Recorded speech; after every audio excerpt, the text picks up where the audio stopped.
What's up, guys? Specstar here today with my first battle for the DGBA Division 2. I'm going up here against Chess, and he's got basically a team consisting of a lot of Volt turn, and surprisingly he brought Musharna over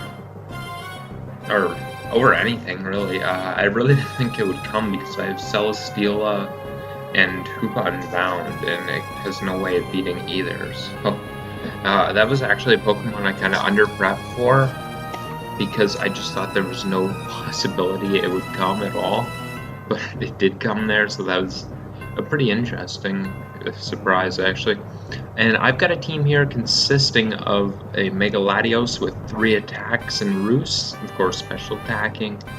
I had a Celesteela which had Leech Seed, Giga Drain, Fire Blast for the Ferrothorn that didn't come, and Air Slash.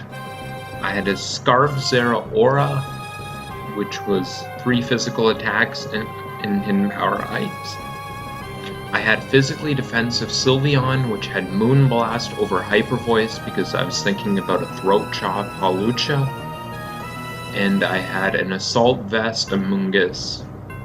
And lastly, I had a Physically Defensive Magmar with Will-O-Wisp, Hidden Power Ice, Overheat, and Clear Smog. Clear Smog was the one little bit of prep I did have for Musharna. I would be able to take away any boosts and just make sure Celesteela could completely successfully PP stall the thing. Anyway, let's start getting into the turns here. I'm just going to lead off with my Zeraora. That was the plan from the get-go. I led Zeraora, and then I took a while to think about the turn as if I was deciding what I wanted to switch in.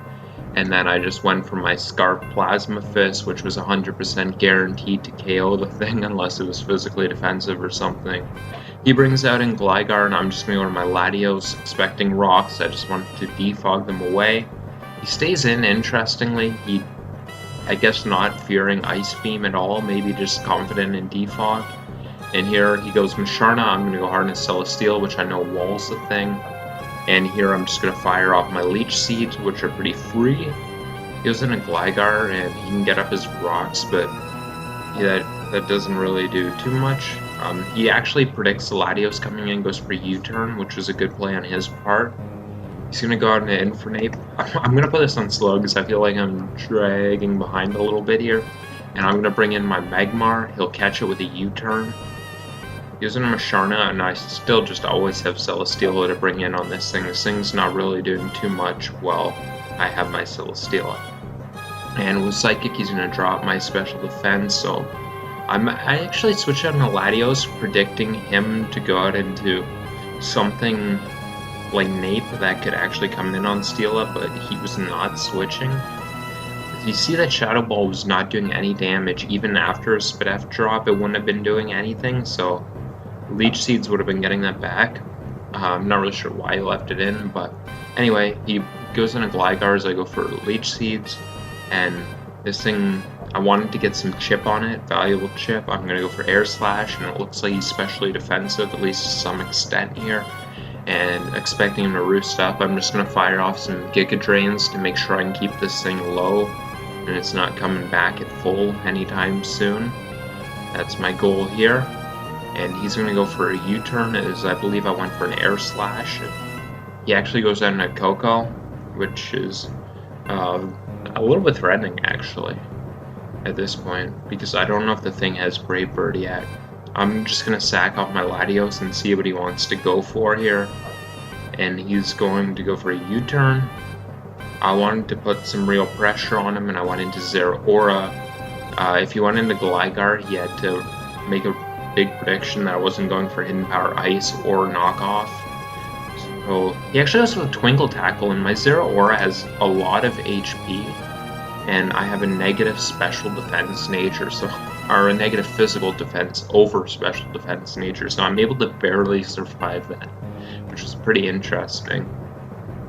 And here I'm actually going to go out into my Celesteela, predicting the Gligar to come out because he knew I was locked into that move and there was no reason for him to just sack off his Coco. And I believe I just went for another Leech Seed here. He's going to go into his Infernape, which is Again, he's putting some pressure on here, and I believe I'm just going to sack off my Zero Aura here, and I'm going to see what he wants to lock into. I'm pretty sure he's Scarf here. I'm not sure that... Yeah, I calced it, and I'm pretty sure he's Scarf here. He could maybe be just not banded, but I'm pretty sure he's Scarfed. And I'm going to go Magmar here. He's going to switch out into that thing. I'm going to Wisp it. I was hoping to catch the Glycar, frankly, but because I know it's specially defensive. And I'm just going to get the Wisp off there. It's pretty free to throw it off no matter what happened. Again, same trend, bringing in Celesteela on Musharna. No real drawback unless he predicts it, but it's just a safe play to make there.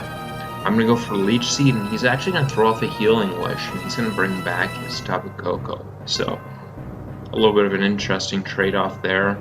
Maybe the Wish explains a little bit more why Musharna would come to this game.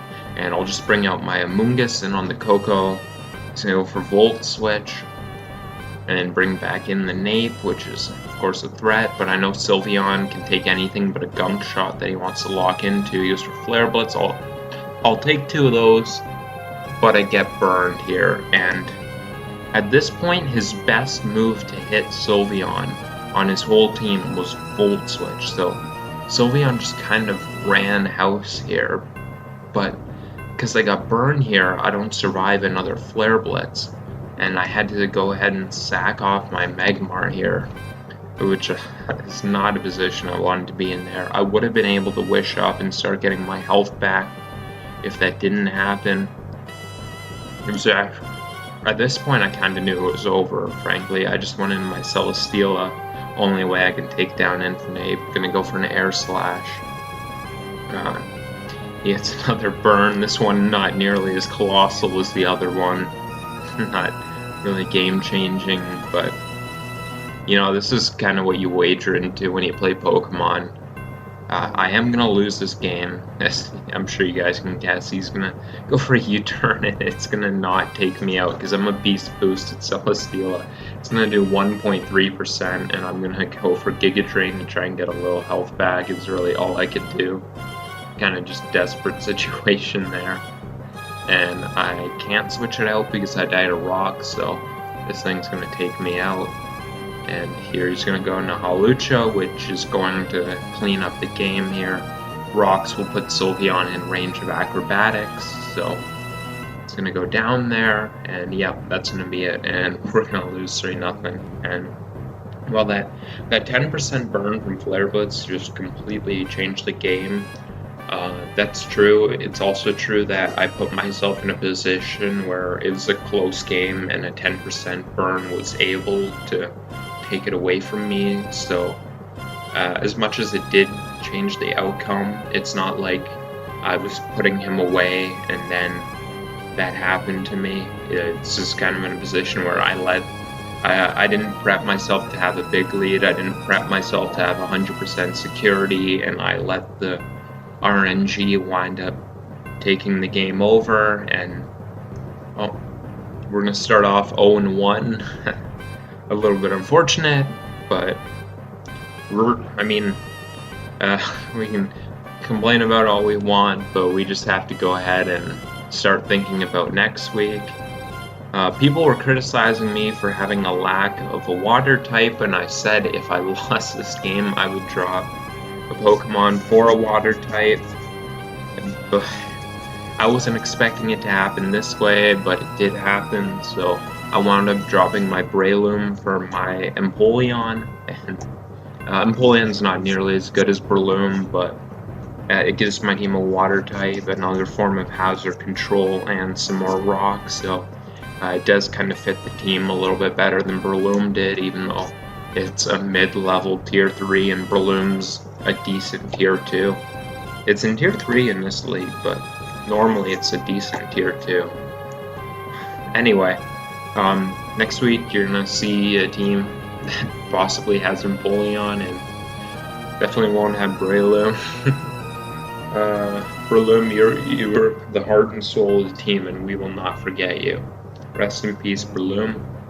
And It was my favorite game of all time. I still want to thank you guys for watching it. And yeah, I haven't had a video for a while.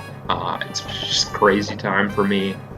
With my school schedule, I have 4 classes in a time where basically, or the simplest way to explain this is I'm doing 100% of the course load for 2 semesters in 1 semester. So I'm basically in a point where I'm doing twice as much as I really should be.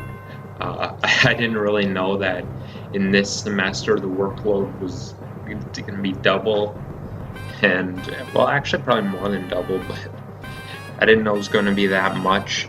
And next semester, which this semester is going to end in 9 days, I believe, and then the ensuing semester, which will start a week later, will only be 1/4 of the workload. So I will be uploading a lot more, I promise you that.